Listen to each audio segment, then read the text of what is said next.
سلامونه درنو لیدونکو، وخت مو په خیر. د پښتو ژبې د ویناوالۍ دویم درس ته ښه راغلاست.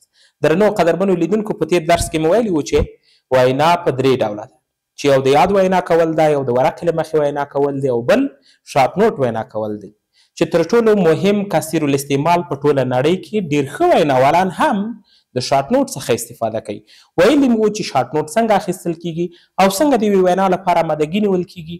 نو راځئ چې څنګه شارټ نوټ اخیستل کیږي.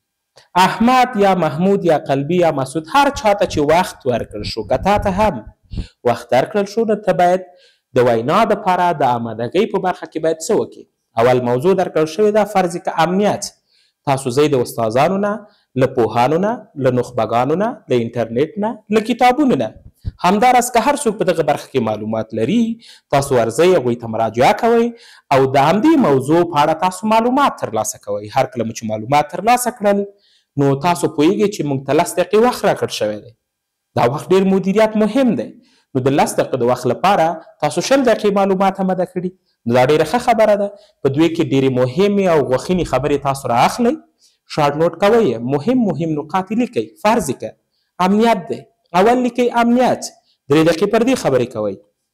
دویم لیکئ چا خراب کړی، 3 دقیقې پر دې خبرې کوئ. دریم لیکئ مسؤلیت. مسؤلیت د چا دی چې امنیت ښه کړي، پر مسؤلیتونو باندې 2 دقیقې بحث کوئ. څلورم چې تاسو لیکئ هغه حل لارې دي. تاسو حل لارې وړاندې کوئ خلکو لپاره چې حل لارې یې څه دي. تاسو د خپل علمیت څخه باید حل لارې وړاندې کړئ. دریم غوښتنې. له چا څخه غوښتنې؟ زما د حکومت څخه غوښتنه دا ده، زما د خلکو څخه غوښتنه دا ده، زما د ځوانانو څخه غوښتنه دا ده چې په دغه برخه کې ډېر جدي اقدامات وکړي تر څو په ټول افغانستان کې سرتاسري امنیت رامنځته شي. او اخیري تاسو کوئ نتیجه ګیري ده. د خپلې وینا د راټولېدو لپاره تاسو باید هر وخت ښه سکیجول ولرئ او ښه نتیجه ګیري راټوله کړئ. خپله نتیجه ګیري وکړئ 1 دقیقې لپاره، چې ټولې کېږي 10 دقیقې. په دریم درس کې به چې څنګه یوه مقدمه وکړو او څنګه د وینا ځای ته ولاړ شو، په دې باندې به بحث ولرو. ډېره مننه، ښه وخت.